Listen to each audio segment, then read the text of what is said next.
Hello, my fellow music lovers. I'm your joyful host, Matt, and this is the podcast that will try its best to compete with your AI DJ when it comes to good music recommendations. You're listening to Flow Into Your Mind.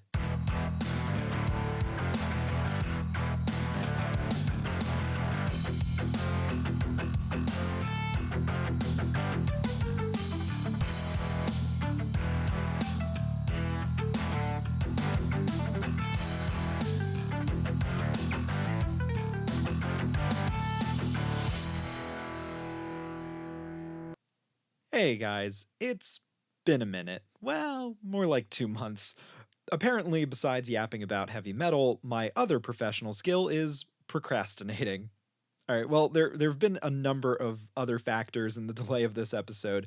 I recently upgraded my setup slightly, but what happened after I recorded this entire episode the first time around, I listened back and it sounded like I was talking through a potato. The recording was actually hot garbage. I have theoretically solved said garbage, and without further ado, let's finally dive into episode 8. A work of pure music, without a program or story, a music that moves the imagination to create images of its own. The mood, the feeling, the color, the shapes and forms, the sound itself all work together to create a visual experience. That quote is from Walt Disney's Fantasia, and I think it perfectly captures my experience with progressive rock and metal. Something that happens when I listen to progressive metal music is I tend to let it take hold and my mind begins to wander, a little bit like daydreaming. Subconscious fantasies and stories are conjured up simply from what can be heard in the tones and rhythms. Now, I'm sure plenty of you experience music in much the same way, getting lost in thought as you listen. And coincidentally, the band on Showcase today is called Lost in Thought. Lost in Thought is a progressive metal band from the UK, specifically Swansea in Wales. In 2007, guitarist David Gray and bassist Simon Pike sought out other musicians to create and perform heavy metal music with progressive tones and techniques. There have been a number of lineup changes throughout those early years, which I can touch upon briefly here.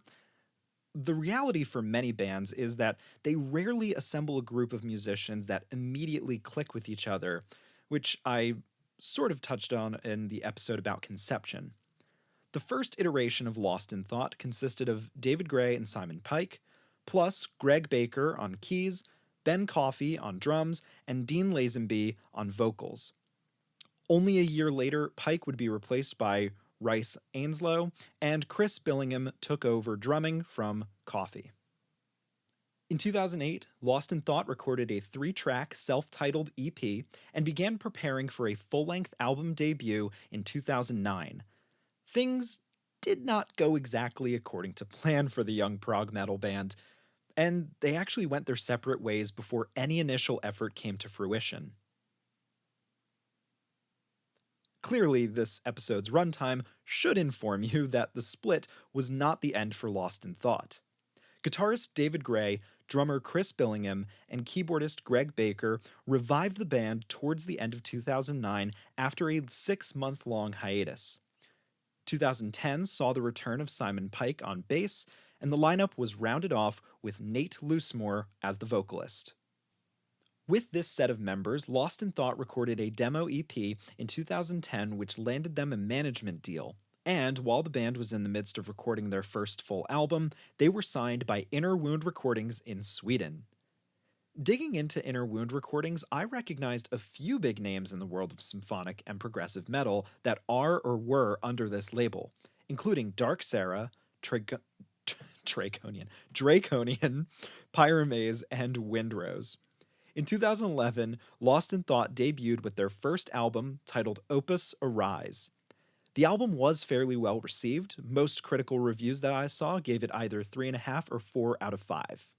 Additional strain came once again not long after the release of the album. Chris Billingham stepped away from Lost in Thought in 2012, leading to Rory O'Hare filling in on drums. But even then, the band decided that they would separate again in April of 2013. The announcement effectively ceased any hope for a second album, and based on the announcement's phrasing, it did not seem like it would be easy to restore camaraderie between the members. Tumultuous relations aside, this is another one of these stories that I really enjoy about a little known band that really did not give up bringing their music to the world. Because 3 years later, in 2016, Lost in Thought reformed, once again led by David Gray. He brought back Nate Loosemore for vocals and installed Bradley Ratcliffe on drums and Josh Hurd on bass. Loosemore and Ratcliffe did not stick around very long. They didn't even make it to the end of 2016. Gray had to pull his additional resources and reintroduced a few other familiar faces. Chris Billingham resumed his role as Lost in Thought's drummer, and Dean Lazenby returned as the vocalist. To finalize the lineup, Diego Zapatero was hired in 2017 to play keyboard. I find it truly remarkable during my research of these bands where I'll find so many of these instances with lineup changes or multiple breakups and hiatus announcements, only to find that the band perseveres and the story continues. Sometimes I even equate them to the little engine that could. Well, more like the little metal band that could. Fans of Lost in Thought would finally get to hear a second album in 2018 with the release of Renaissance, which is another word for Renaissance or revival. Reviews for Lost in Thought's second album seem to surpass their debut and all other expectations for a group that nearly faced extinction. Prog Archives gave it 4 out of 5 stars. The Progressive Subway online magazine scored it at 9.5 out of 10. And Spirit of Metal lists it at a perfect 20 out of 20. I'll give you details about what stood out to those reviewers in just a few minutes. In recent years, there have been even more changes to the instrumental lineup. Zapatero departed from the group in 2019, so Lost in Thought secured Niall Temple as their new keyboard player. Since then, they've produced 2 outstanding single tracks, Coming Home in 2020 and We Are the One in 2022. Still no third album yet, and it seems that currently they do not have a bass player since Josh Hurd left in 2024. I doubt we've seen the last from Lost in Thought. From what I can deduce, they still appear to be active, and I hope they announce a third album very soon. Alright, let's break down Lost in Thought's music style and maybe think back to that quote from Fantasia I said at the top of the episode. Again, genres are fairly arbitrary as we dive into discussions about bands that offer more experimental or eclectic sonic textures, but allow me to restate some important information to anyone who is new to the progressive metal genre, since Lost in Thought is almost exclusively categorized as progressive metal. Progressive metal, by definition, is a fusion genre that combines the traditional distorted sound of heavy metal with more experimental, complex, and often classically influenced compositions. You'll often hear people refer to progressive music as prog or prog rock for short. It typically features intricate instrumental work, unusual time signatures, and a lot of concept albums, which feature a storyline that can be traced throughout the entirety of the album. Historically speaking, early progressive rock music was championed by Rush, Genesis, and King Crimson. Then, the 1980s saw bands like Dream Theater, Stratovarius, and Queensryche solidify the foundations of progressive metal. Shortly after, the genre maintained relevance thanks to artists like Tool, Symphony X, and Opeth. Personally, I always enjoy bands that take major inspiration from Dream Theater. Lost in Thought falls into this collective, along with other artists like Seventh Wonder, Circus Maximus, Tesseract, and Hacken. By the way, I fully intend to spotlight some of those bands in future episodes. Lost in Thought's first record, Opus Arise, delivers a traditional progressive metal album that applies their own unique soundscape without trying to directly copy from the established bands like Dream Theater or Stratovarius, although I do find it easy to pinpoint the influences. I'd like to label it as a strong prog album for people who enjoy prog music. Beyond the Flames kicks off the debut, and this track does not disappoint in the slightest. Throughout the opening song, and the rest of the album for that matter, you'll find absolutely pounding grooves from the percussion and bass layers. There's quirky synth and electronic moments from the keyboard, filled in with David Gray's brutal guitar licks, and the icing on top being the vocals that are delivered by Nate Loosemore. Most reviews seem to highlight Loosemore's chops as a vocalist. Personally, I'm more enamored with Billingham's drum performance. Now, as we approach the Halloween season, I have to point out the song titled Entity, since it really gives horror movie vibes. With lyrics about an individual possessed by an unknown being, this immortal entity for all eternity, listening to that song just makes me think of the character Jonathan Sims because, well, the Magnus Archives, it just lives rent free in my head. If you know, you know. Entity also features trading and dueling solos between the guitar and keyboard, and that is always something that I emphatically adore in this style of music. The musicians rapidly exchange their solo lines almost like they're running a relay race. Opus Arise is chock full of incredible music, but I don't want to just sit here for an hour to tell you about every single track. You need to explore it for yourself.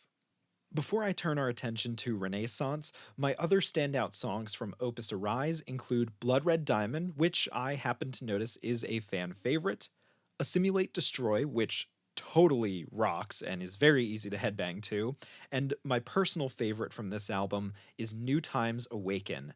It's the first song that I heard from Lost in Thought, and I honestly don't think I would have been compelled to delve into their music if it wasn't for this song. New Times Awaken is a masterclass of progressive music, and I certainly feel that it deserves way more justice. I could be off base here, but I actually think people who are fans of shoegaze would really like New Times Awaken, so for my shoegaze fans out there, give it a listen. Let me know what you think. Okay, now let's take a look at Lost in Thought's triumphant return with that second album, Renaissance. I really respect what Dylan from the Progressive Subway had to say about this record. Quote, anthemic choruses are present along with heavy, awesome riffs with some nice moments of technical show off that add to the song itself. The album is overwhelmed by beautiful interludes, crescendos, and climaxes, and never feels hectic. It's one of the tightest underground prog metal albums I know of, and one of the tightest in the scene overall. End quote. I agree 100%. A New Life kicks this album into high gear almost immediately. Plus, the way that it moves from headbanging power metal into a soaring ballad reminds me of the epic anthems produced by Symphony X and Ayreon. In fact, this album is littered with epic songs that sweep, soar, rock, and groove all at the same time. Most of the songs clock in somewhere between 5 and 8 minutes. In my opinion, that is more time to solidify awesome melodies and harmonies into a complete track. Then again, I'm also one of those complete nutcases that enjoys prog metal songs that go way over 20 minutes. Hello, Octavarium by Dream Theater. But I am also a massive fan of the heavier tracks offered on Renaissance, like Delirium and The Promise. If you enjoy modern metalcore like I Prevail or Bad Omens, check out Delirium, because I think it actually hits some of those similar vibes. Unfortunately, you don't quite get the guttural screams like Eric or Noah can do, so sorry. But once again, I have to point to Billingham's drumming as the secret sauce for the band. He's really clever and technical with the choices to give each song a very different feel. The song Absolution infuses some really cool Middle Eastern tones underneath the main melodies, but by far, my favorite song from this album is Save Me. It's probably my overall favorite Lost in Thought song. Save Me is a power ballad that grips the listener with a unique blending of hard rock and jazzy tones. I'm sure everyone has a specific song that resonates with them when they feel just a little bit blue. Save Me is Lost in Thought's song that embodies the color blue. In my opinion, this is the song that defines Lost in Thought. If you could pick a single song to listen to by this band, let it be Save Me from the Renaissance album. And I'm now noticing that I've added way more songs from Renaissance into my collection of liked songs on Spotify. Now, to peel back the curtain slightly, I tend to listen to most of this music in my car on my way to and from work. My drive is about an hour long. Let me be very clear. Headphones will enhance the experience of listening to Lost in Thought, or any progressive metal band for that matter.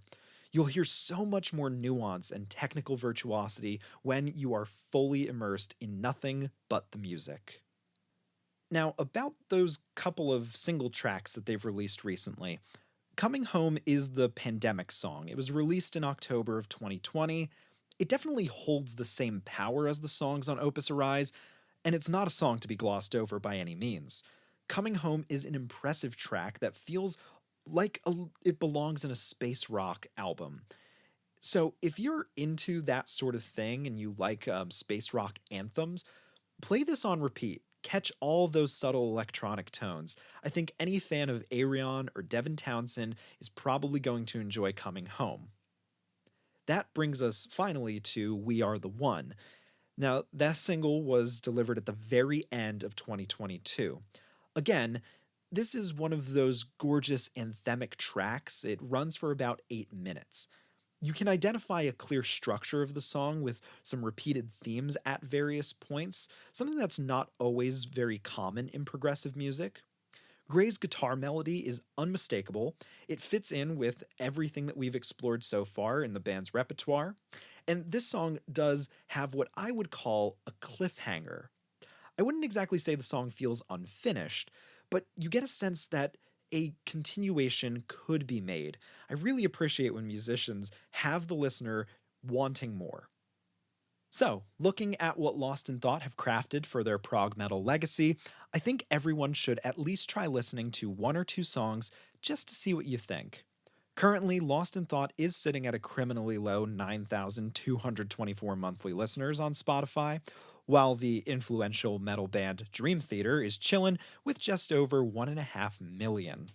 Dylan from the Progressive Subway stated that he really wanted to elaborate on Lost in Thought further, if only to convince people to listen to their awesome music, and I do share that sentiment. As always, you can find links to Lost in Thought's music in the description. Like and follow for more. You can also reach me on any of my socials or simply email flowintoyourmindpodcast@gmail.com with your comment.